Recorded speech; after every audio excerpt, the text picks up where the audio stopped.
I am here with Al from Creative Assembly. How you doing, man? Nice to see you, yeah. Good. Well, thanks for taking the time out to chat to us. I don't know if you guys kind of noticed this guy that's here.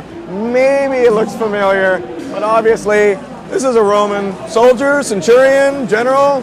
I don't know what it depends on their fluff, right? Didn't that always like to... He's got like the boss fluff. Oh, boss fluff. Yeah, he's got boss fluff. Is that what we call it? He's the big guy. All right, guys, so if you haven't guessed it by now, this is Rome 2 Total War, their booth here at PAX. So this is a very highly anticipated game. I mean, I'm sure a lot of you are Total War fanatics like me. I think I own every single Total War game. What's funny is that I think I've gotten maybe 70% on every campaign that I've ever started, and then I start a new one. Yep. That's quite a common experience. Yeah. When you've got so many factions, it's like... There's so much to do. Fancy switching up, fancy trying a new unit, series of units, and So tell me about Rome 2. I mean, let's go from the point of no one knows what a Total War game is. Okay. Let's go from there. What is Rome 2?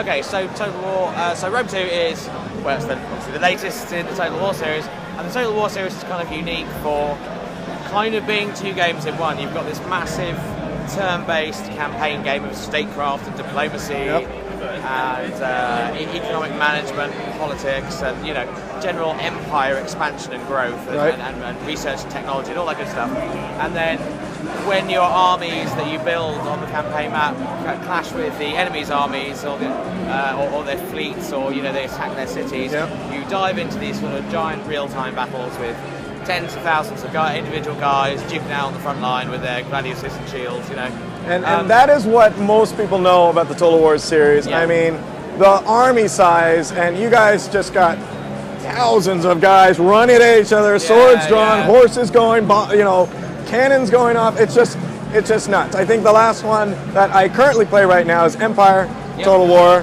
Love the game. Love the whole style of that. But this one looks like it's going to be great. So what has changed from, say if you had to pick some of the top changes, what has changed from Rome 1 to Rome 2? So, well, everything really. I mean, since Rome 1, I think that was 9 years ago now, we've had quite a number of Total War games. So lots has evolved in the meantime. But I suppose the biggest changes really, it's probably worth comparing more to Shogun 2. And about the changes that have happened between those two games. So it's, for a start, like Shogun 2, it was kind of a monoculture view. We had medieval Japan, the Second Kujidai era, the era of the samurai, in terms of scale and variety, a good number to kind of throw here is with Shogun 2 we had around 45-50 different kinds of battlefield units, Katana Samurai, Naginata, all those guys.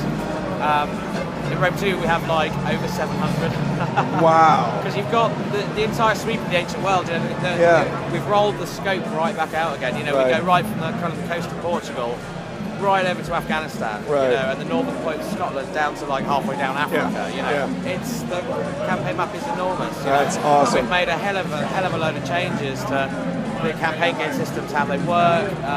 Some to kind of reduce the level of micromanagement that you do across the size of that scale of the empire. And some of them just to make the game feel a bit more kind of epic, really. I mean, a good example is armies have changed, right? Armies have changed in quite a number of ways. So rather than like building a unit in a city and then kind of marching across the map to meet up with your army out in the field somewhere and growing that army like that, you recruit now directly from within inside the army. So what you do is you open up the army management panel. Oh, that's new? I want some of these guys, I want some of these guys, I want some of these guys, and they appear in the army. It's like they've travelled on the road. And the beauty of that is, if you're in home territory, you can recruit like your core unit types. But if you're out in, you're out campaigning somewhere across the world, you can recruit mercenaries. So you can start bringing in these kind of unique, really exotic units like camel archers, war elephants, and cataphracts and things like that. That's awesome. So you can, say you're playing as the Romans, you can have all these auxiliary forces attached to your army that are kind of exotic and interesting, and adds kind of some battlefield distinctiveness that maybe your core unit roster doesn't offer, So, and as that army goes out and fights, it kind of works a bit like an RPG character almost. It gains experience, and as it gains experience, it goes up levels, and as it goes up levels, you can issue it with new sort of training traditions for the army. So is it still the same where you got a unit that's like elite and you replenish it? It kind of changes that elite status of that unit a bit because you got rookies coming in now? Or? No, so what happens, if you've got an elite unit, it will replenish quite happily as an elite unit. But so the individual units in the army, you've got your swordsmen, your spearmen, your cavalry, and all that. They individually they'll gain their own veterancy. They'll go up. They'll get better at fighting the more they fight. Right. But the army as a whole, represented by the banner of the army, the army as a whole benefits from these traditions you give it. So I've got this army led by a great general, and I've got loads of siege battles I'm doing. Gaining experience, and actually I'm using these guys to do lots of siege battles. So what I can do is issue traditions that specifically make it better at using siege weapons, or breaking down walls, or burning down gates, or stuff like that. So they'll be really, really good. Over time, they'll just get better and better at using siege weapons, like big, ballistas and things like that. And the beauty of all this is that if that army is wiped out and we lose that army in battle, or say, you're across your empire, you're really in need of cash, and maybe your armies are soaking up so much of your money to upkeep them. You just, you haven't got money to kind of develop your farms or something like that. You can always retire armies. But if you retire an army or it gets lost in battle, you can reinstate the banner like at a later time in the game, or in a few turns time, and call that army back. Yeah, you can call it back. So while there'll be new troops in the army, all those traditions you've given the banner, the sense of the army as a whole, they'll gain the benefit of all those traditions still. Cool. So the army, the Legion never dies. It lives on. It outlives the individual members of itself. So just to get that impression that, you think about these famous legions of history. Think about the 101st Airborne, or any legion you can pluck from any kind of historical setting. They still train their troops in the same way to do certain things specifically really well, even though there's no surviving members of the original formation of that army or that legion. So, exactly. So it gets this kind of legendary status. It's very cool. It's a very cool mechanic. Yeah, so, really nice. So in terms of AI, right? So let's talk about AI. Not just on the battlefield. Well, maybe we can get to that. But I'm talking about like campaign map AI. Before early Total War games, it was like, will you be my friend? Yeah, I'll be your friend. Okay, now I'm not going to be your friend for no apparent reason, and I'm going to kill. So it was like, you were almost like, okay, well, why am I going to spend time diplomacy and all that stuff? So what kind of has changed in terms of campaign AI, in terms of dealing with other factions? If they're your ally, will they really be your ally? Will they help you? Things like that. So we've made that's actually one of the areas. It's interesting to pull out. It's one of the areas we probably make some of the biggest changes. Awesome. The diplomatic AI, the factional AI, when it comes to diplomacy, we've sort of taught it to reason more deeply about more than just its attitude towards you. So what it does, it looks at your actions with your friends and your actions with your enemies, and your actions with its friends and its enemies. It looks further out at the relationships, so it draws its conclusions based on a greater number of factors, which is a more human thing to do, right? So you're telling me that if I was allied with two people, and I screwed this guy over, that guy will kind of notice that and be like... He will. Now, his attitude towards the action might be positive or it might be depending negative, on... according to his relationship with that guy. That's very cool. So, and the way, and the real beauty of this is, we're making that totally transparent to the player. We have this new little kind of panel you can look at. So I'm playing as Rome, I'm talking to the Egyptians, and I'm like, I really want a trade agreement with these guys. That would bring in a lot of coins to my empire. That would enable me to, really boost things along and expand my empire. I wonder how likely they are to go for this. Let's see how they feel about me. So you can open up, you can select that faction, and you can pop up the attitude, the graphs, right? And it will list all your actions, all the players' actions, like by which that AI is judging you, right? So it gives you a list of positive and negative points. So it might be positive. Oh, you attacked the Seleucids. It's a war with the Seleucids, so it likes that you did that. Maybe it likes that you've wiped out another nation because they were a threat to it, or they broke an agreement with it before, or something like that, and they don't. Okay, so it even goes that deep, where it's just that underlying. Oh, wow. Precisely. That's awesome. And then you've got the negative modifier. So you've got all the kind of maybe you've broken an alliance with one of its friends. Maybe you've broken an alliance with it, or you attacked it briefly in the past. and you know it has. Do they ever forget stuff? Over time? Yeah, they don't. Yeah, they so like it's like, come on, buddy, this happened 100 years ago.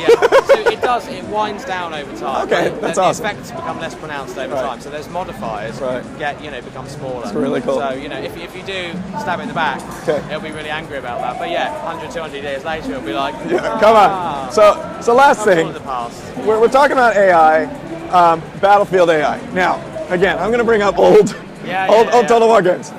Here's my army. Boom, right? Definitely bigger than the AI army. AI army just basically stands there and doesn't want to attack. And I have to instigate the attack. So what has changed in Battlefield mechanics, AI, you know, does the AI actually are like, okay, we're going to fight this, but we got some strategies to do or whatever? Yeah, so what it does is, what the AI does now is it looks at the disposition of your forces, it looks at its forces and goes, how am I going to make this work, right? So if it's got cavalry, it will use them it will attempt to flank you with its cavalry properly, right? And it will look for weaknesses. They'll try to flank you and all that stuff. And if you bring some spearmen up to the side, which you know is a really bad idea for horses to charge into spearmen, it will think twice about that, or maybe it'll try and move around the back and hit you from the rear. So it will try and coordinate its melee attacks with a flank from its cavalry. Very cool. Really nice. Yeah. And so in siege battles, things have changed quite a lot in there as well, because cities now have 1 to 3 capture points, right? So it understands that it needs, so not just a big cluster in the center. We're all just running for that center. So you know, I played a custom siege battle the other day. I played the battle as Rome. I built an AI army with Macedon, which is the Greek guys. So I stuck them in defence and I attacked and I walked up, and what he'd done is he'd lined the walls of his city with all his archers. He had like 50% of his army was archers.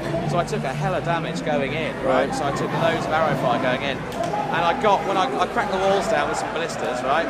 And as I went in through the breach, he was just standing on the walls giving it this, you know.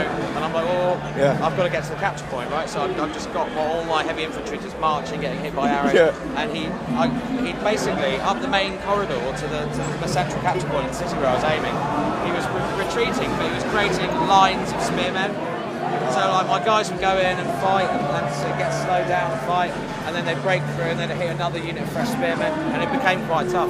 The only way I could beat it was sending my sort of super hardcore, my Triarii, who are like I know those. Your veteran heavy infantry. So I sent those, you know, on a little flanking mission. They rode around the back of the town square.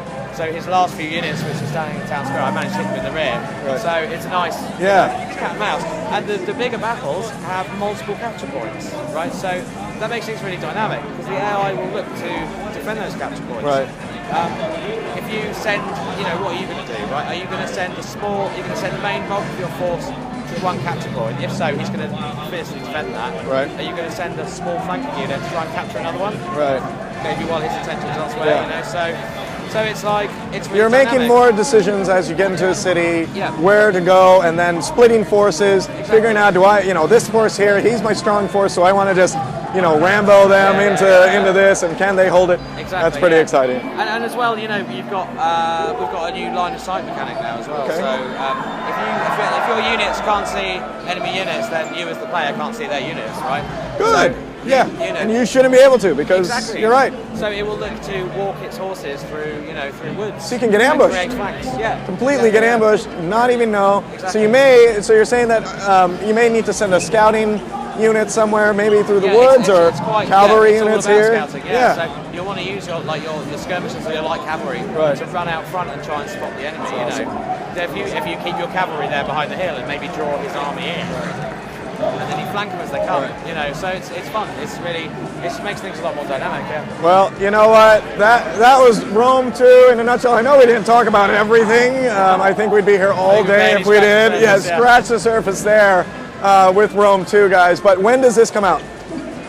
Where are we, Sunday? Yes. So the day after tomorrow. Oh my God. 3rd of September. You guys are going to watch this tonight, so make sure you're out. It's already. You can pre-order it on Steam. Yeah, you can pre-order it on Steam, and actually there's a neat bonus to pre-ordering it, because you get the Greek States culture pack, which is 3 extra factions, which is Athens, Epirus, and of course Sparta. Awesome. So they come through. I think everyone's going to play Sparta because of 300. Well, they're interesting because this is like, couple of hundred years after 300, so their ship has kind of sailed. They're not as big as they were. They're surrounded. But it's quite a tough fight, and it's like, can you return Sparta to its former glory? That's awesome. Of course, they get Spartan hoplites. Yeah, of course. All their strong units. Yeah, elite spear units. Yeah, they're really good. So, well, thanks so much for the interview, and you guys, make sure you guys pre-order Rome 2 on Steam. Also pick up, if you pre-order it, like you said, you can pick up those little expansions, Greek States. So anyways, thanks guys for watching. I'll catch you on the next interview.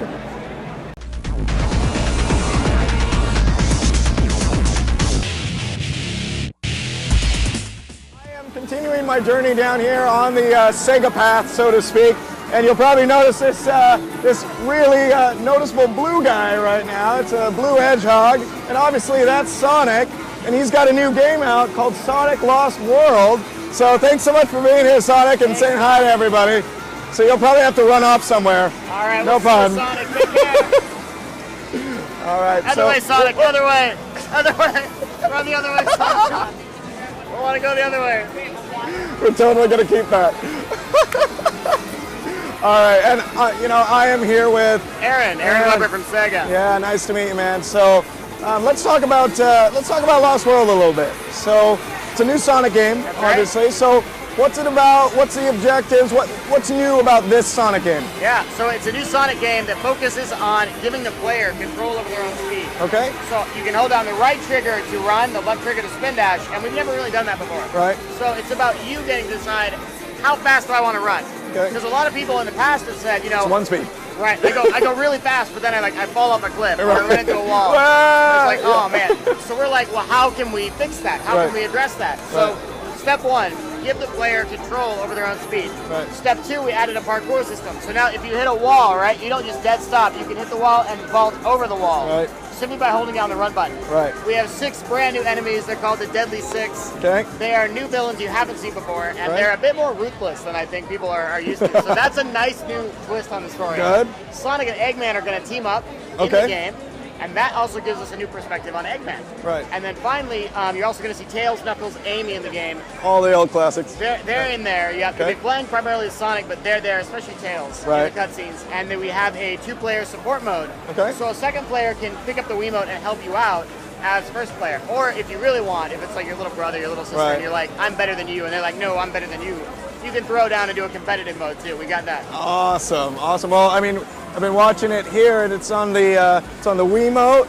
The DS, right? Yeah, we got it on 3DS and the Wii U. Okay. The game is exclusive to Nintendo. Okay. So you have to own a Wii U or a 3DS to pick it up. And the cool thing is that they talk to each other. So you can build these gadgets for the 2-player mode, right? Okay. On the 3DS, you can build those and transfer them to the Wii U. Very cool. And then use them on the Wii U. Awesome, awesome. So, has this released yet, or what's the release date? Not yet. It's coming out October 22nd. Okay. So it's coming out very soon. Right around the corner, yeah. I know, it's right? a month away. So we hope fans are excited. We got a lot of really cool stuff in here that they've never seen or played before. Yeah. Oh, one other thing that I should mention, the 3DS. Yeah. Every level is brand new compared to the Wii U. So if you play and beat the Wii U, you're like, I've completely perfected this game. Then you can pick up the 3DS and have an entirely new experience. That is really cool. Replayability at its finest. Awesome. Exactly. Awesome. Well, thanks so much for giving us a little overview on Sonic Lost World, guys. So it's coming out next month. Make sure you pick it up if you own a Wii.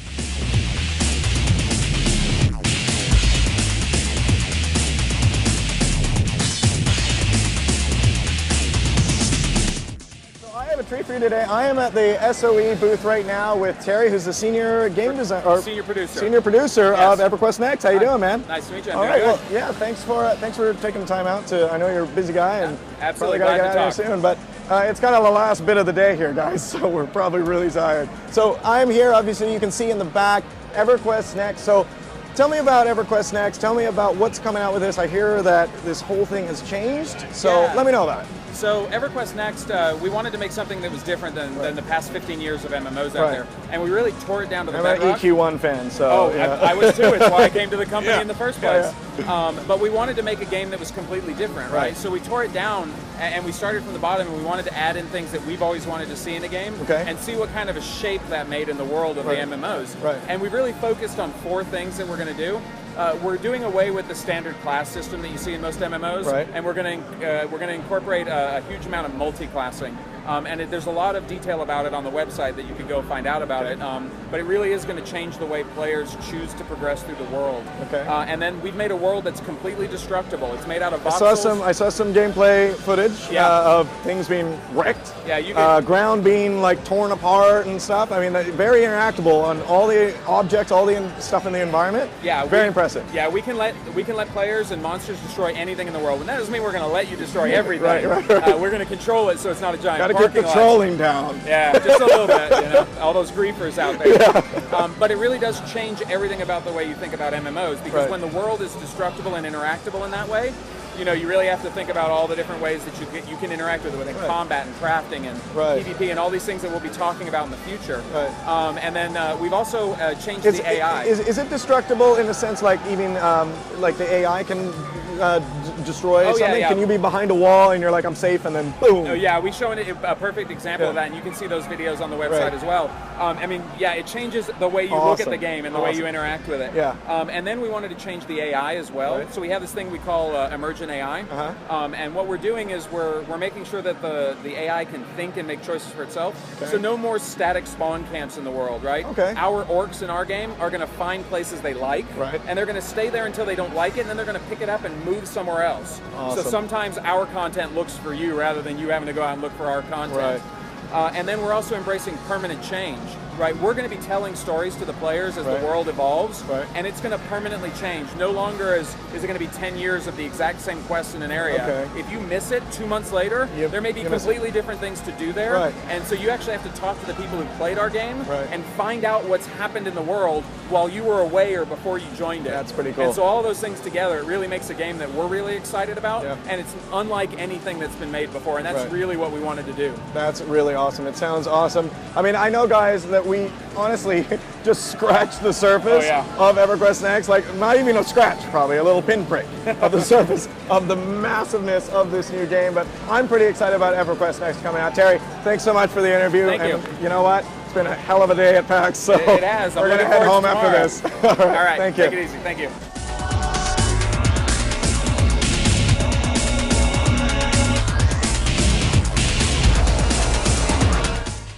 You know what's funny about this is that for, 3 days now, Steve, we have been next door neighbors.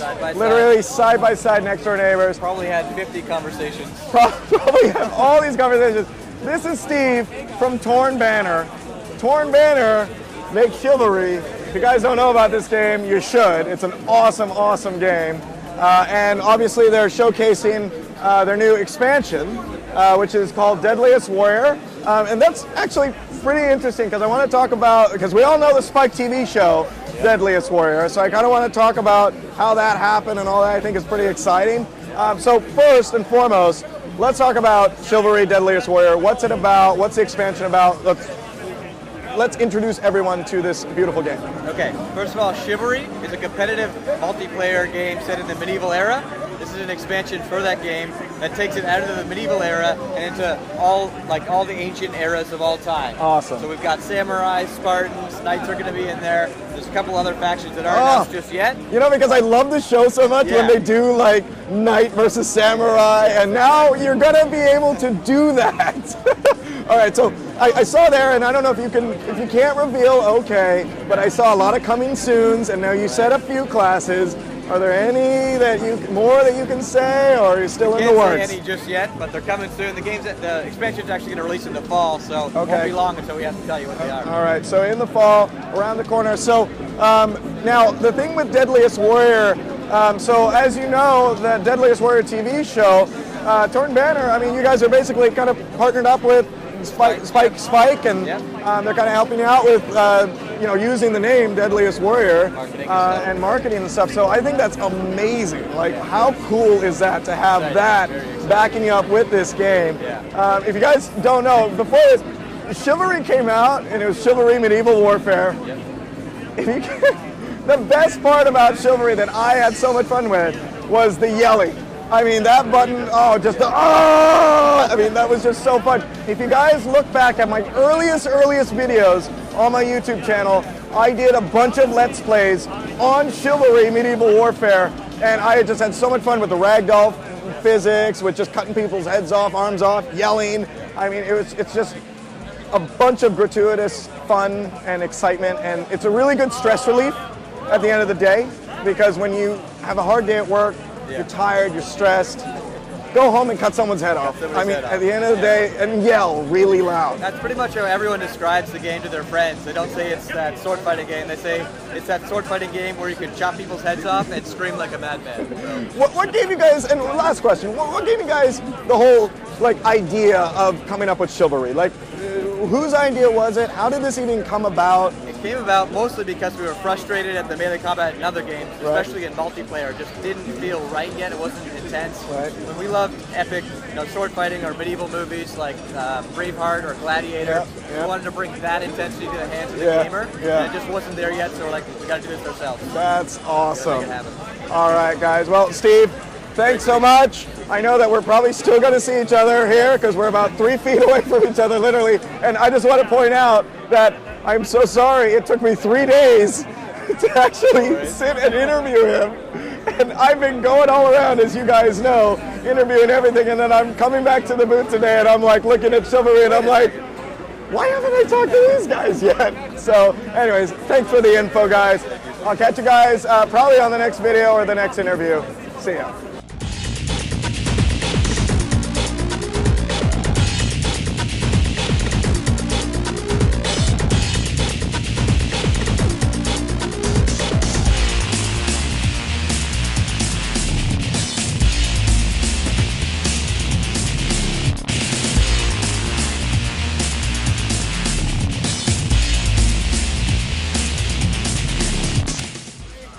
How did you think today went? Actually, I think today went really well. You had fun? Really great people come by. I kicked REDDOG's ass in teaching Commander. Michelle, did you have fun? New players. Oh my god, new players. Killing people with Parasite.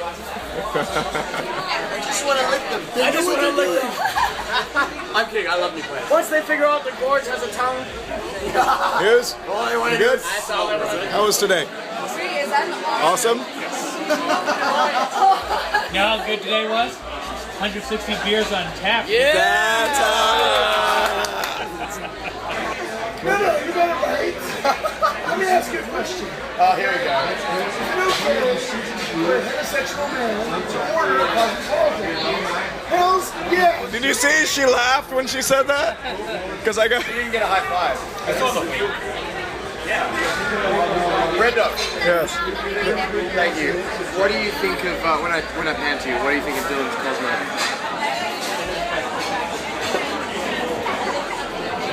I knew all along. And all of you that are asking what right now, you know what I'm talking about. I missed that last week. Fuck it. Cheers. Cheers, guys. All right. It's a video. So, Oh my god. so guys, this is John from the Humble Bundle. He was just telling us how cool the Humble Bundle is. And I wanted to introduce you guys because I think it's so awesome. Try not to brag at all. You're pretty hot. You heard it here. Celebrating awesome games.